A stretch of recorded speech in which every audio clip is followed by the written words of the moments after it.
What's going on, everyone? So in today's video, I'm going to be going over how one of my students, Eli, got recruited to a Division I program. He actually got two different Division I offers and a Division III offer. There was also another Division I school that was approaching him, but he decided not to go in that direction. But I wanted to show you guys how it really happened in this video. If you enjoy videos like this, you want to learn more about junior golf, developing to play college golf, and what that really takes, go ahead and subscribe to the channel because I come out with videos like this every single week.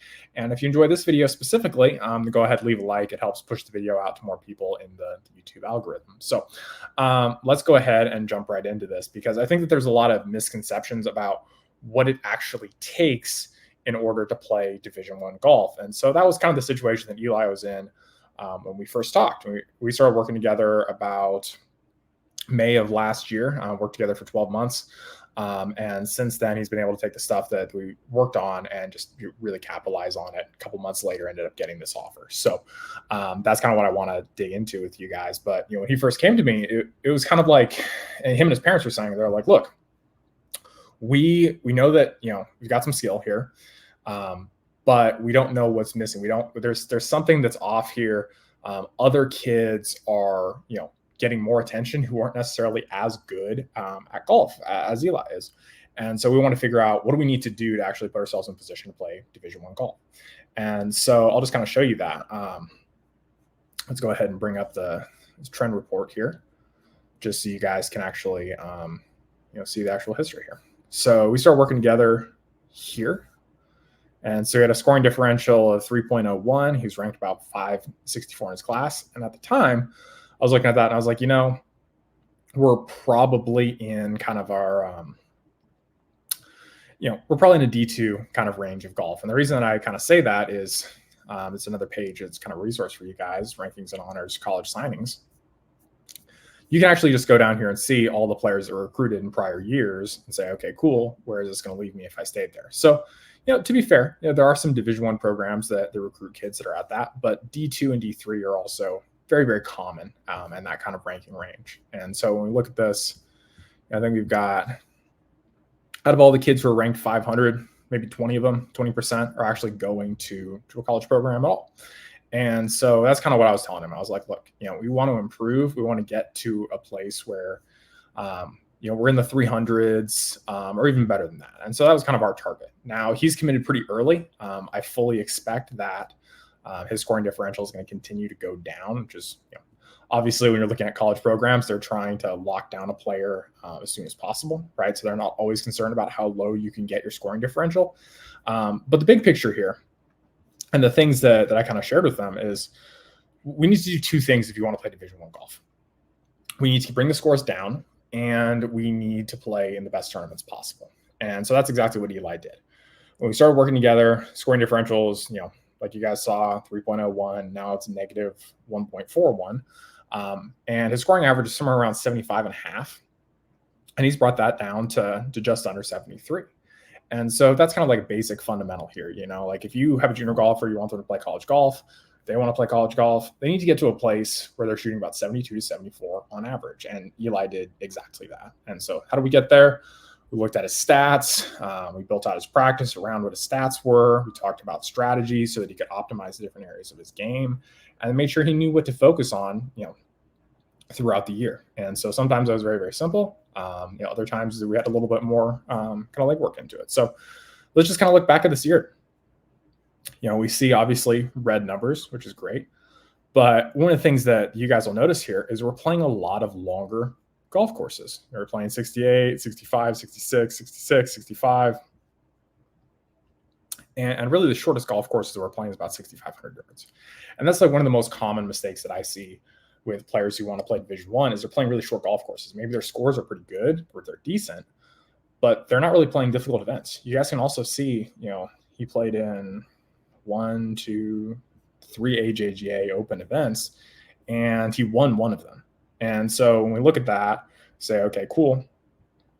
What really transpired here? It's like, well, his scoring average improved, and he was playing in events where you could really pay off on that. You could really get some benefit for that because he's playing in the right events. And so just so you guys can also see here, this isn't unique to him. So these are all the other players in 2025, just so you guys have a reference here. But I'm just going to pull this one out at random. And again, you can kind of see this model. It's 72 to 74, so right around the same scoring average as Eli. Why are they better off? They played in slightly harder tournaments. They got into bigger fields. They got started on this process a little bit earlier. But that's that's the model. Let's actually go back to this person and see if we can even. That's a wrong one. So, gosh, which one I just click on? All right, cool. So let's go back and just see like trend report here as well. Because I think a lot of you guys might not realize kind of how early these players are kind of in position. So let's look at this player specifically. So, and this is just at random here. So over the last year, this player has improved by about 2 shots, right? So I would say that's better than average. When I work with players, it's closer to 3, but in this case, this player's improved by 2 shots. That's pretty dang good. What about the year prior to that?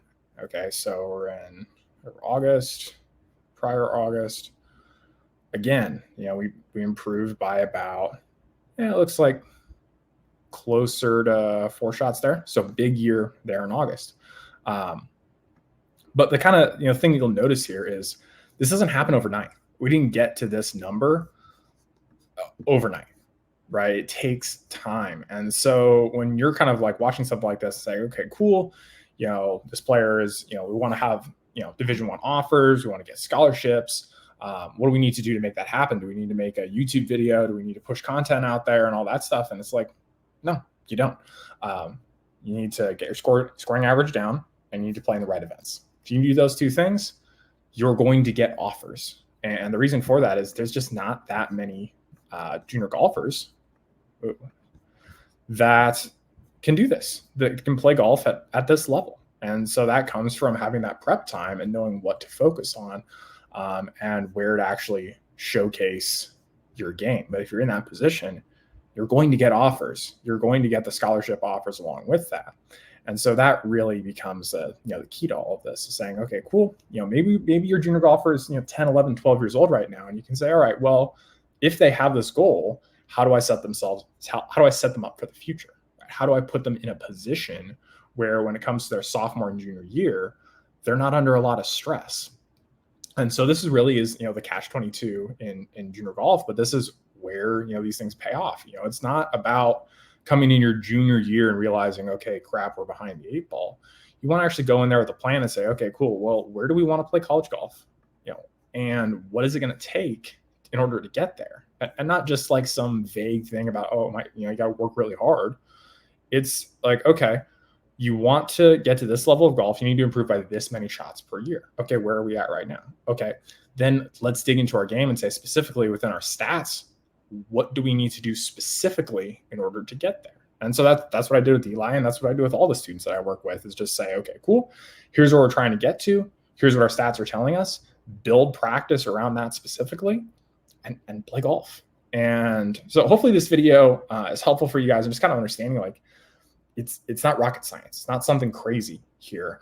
It's just being able to look at, like, where are we at right now? What are the cards on the field, so to speak? And then being able to be strategic about, okay, cool, here's where you need to focus. Okay, once you've checked that box, then you go over to the next thing, then the next thing, then the next thing, then the next thing. And so that's the process you guys want to go through. If you've got a junior golfer and they're in a position where you don't want to go through all of this, you don't want to dig through all the stats and all that stuff. You're not exactly sure what they need to do to get to those levels, which tournaments are the right ones.